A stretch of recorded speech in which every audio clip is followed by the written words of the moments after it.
Assalamualaikum warahmatullahi wabarakatuh. Salam sejahtera bagi kita semua. Yang terhormat kepada Bapak Dr. Andes Widiatmo Eko Putro MA, selaku dosen pengampu mata kuliah Public Speaking kelas E, serta teman-teman yang saya banggakan. Pertama-tama marilah kita ucapkan puji syukur kehadirat Tuhan Yang Maha Esa yang telah melimpahkan rahmat dan kesehatan kepada kita semua. Kedua, saya ucapkan terima kasih kepada Bapak Widi yang telah memberikan tugas pada kesempatan kali ini guna memenuhi tugas pidato Public Speaking kelas E.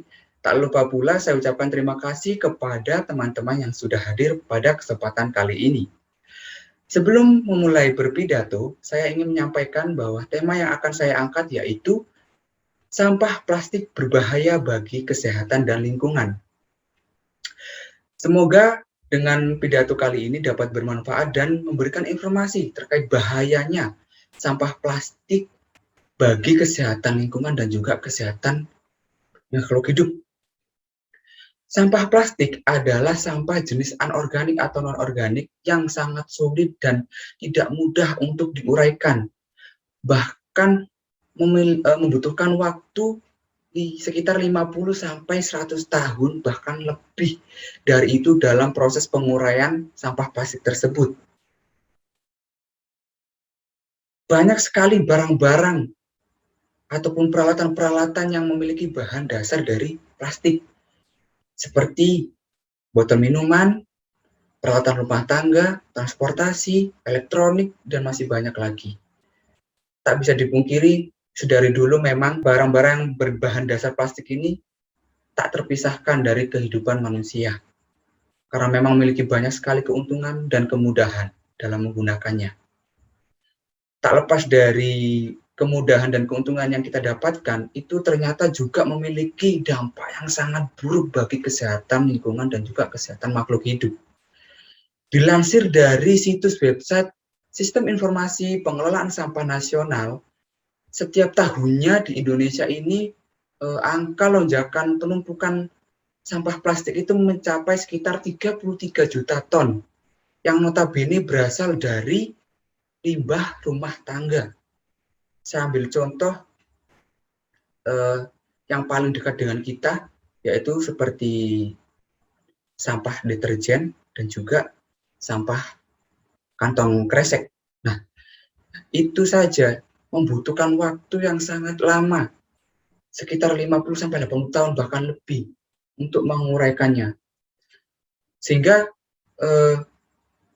ketika di sekeliling kita dipenuhi dengan banyaknya tumpukan sampah, itu akan sangat berbahaya dan berdampak buruk bagi kesehatan lingkungan dan juga kesehatan makhluk hidup. Sampah plastik ini memiliki banyak sekali jenis yang tidak mudah dan bahkan tidak akan pernah bisa diuraikan oleh mikroorganisme pengurai alam. Yang terjadi hanyalah menjadi potongan-potongan kecil, bahkan itu pun membutuhkan waktu yang sangat lama tergantung dari kondisi alam dan juga jenis dari plastik tersebut. Seperti itu. Sehingga dari sampah plastik tersebut sangat berdampak buruk bagi ekosistem alam, seperti di darat, di laut, dan juga di udara. Yang pertama, yang terjadi di darat adalah ketika ada orang yang membuang sampah sembarangan ke sungai maupun ke jalan atau ke area-area tertentu, ketika dibuang ke sungai ataupun ke solokan air, pasti akan menyebabkan banjir. Kemudian ketika dibuang ke pinggir jalan, tentunya pasti membuat kondisi tanah tersebut atau area tersebut menjadi tidak sehat, sehingga sulit untuk ditumbuhi tumbuhan, seperti itu. Kemudian kedua, yaitu ekosistem di laut. Sudah jelas ketika ada tumpukan sampah plastik di laut, sangat mengganggu dan menjadi pencemaran laut ya, sehingga dapat merusak habitat-habitat makhluk hidup yang berada di laut.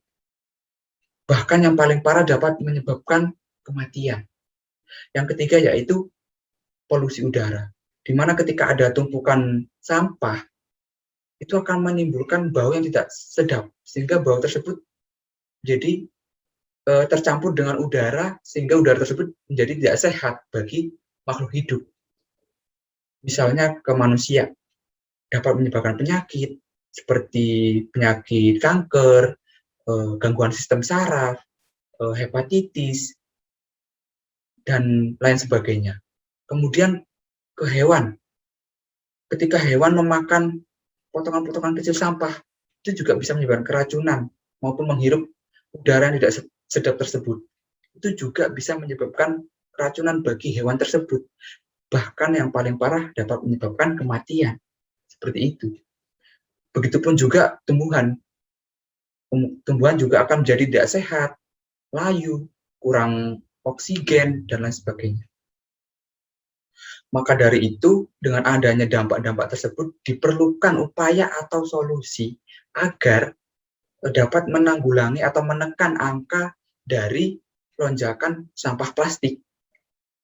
Pertama, yaitu membiasakan diri dalam menggunakan atau mengonsumsi barang-barang yang berbahan dasar dari sampah plastik, itu haruslah dengan bijak. Kalau bisa dikurangin, seperti itu. Yang kedua, janganlah membuang sampah sembarangan, baik ke sungai, ke pinggir jalan, ataupun ke area-area yang tidak diperbolehkan, yang tidak seharusnya, seperti itu. Yang ketiga yaitu dengan cara memanfaatkan kembali barang-barang yang telah kita gunakan menjadi barang-barang yang berguna, seperti mendaur ulang menjadi kerajinan tangan, kemudian menjadi bahan bakar kendaraan, dan masih banyak lagi. Seperti itu. Nah, di sini, di Indonesia sendiri, pemerintah juga sudah melakukan berbagai cara dalam menekan angka lonjakan dari sampah plastik ini. Salah satunya itu membuat peraturan yang berisi tentang barang siapa yang membuang sampah sembarangan, baik di sungai, di pinggir jalan, maupun di tempat-tempat yang tidak seharusnya, akan dikenakan sanksi. Kemudian, pemerintah juga mensosialisasikan kepada perusahaan-perusahaan agar melakukan inovasi-inovasi sehingga produk-produknya itu ramah lingkungan. Seperti itu. Jadi segala upaya yang telah dilakukan oleh pemerintah ini sudah dilakukan secara maksimal. Hanya saja memang hasilnya tidak meningkat secara signifikan, tapi setidaknya sudah ada upaya dalam menekan angka lonjakan sampah plastik tersebut. Seperti itu. Karena memang untuk menyelesaikan persoalan terkait sampah plastik ini bukanlah perkara mudah. Bagi Indonesia sendiri, untuk menyelesaikan persoalan sampah plastik ini adalah merupakan permasalahan yang sangat besar, yang sangat sulit untuk ditangani, sehingga membutuhkan proses dan waktu dalam mencapai keberhasilan untuk menanggulangi sampah plastik yang ada di Indonesia ini. Hadirin yang berbahagia, maka dari itu kita sebagai manusia, sebagai warga negara yang bijak, harus bisa menjaga kelestarian lingkungan, menggunakan dengan bijak barang-barang ataupun peralatan-peralatan yang berbahan dasar dari plastik, sehingga dapat melestarikan lingkungan dan menjaga kesehatan makhluk hidup. Seperti itu. Demikian pidato yang dapat saya sampaikan. Kurang lebihnya saya memohon maaf sebesar-besarnya. Terima kasih. Wassalamualaikum warahmatullahi wabarakatuh.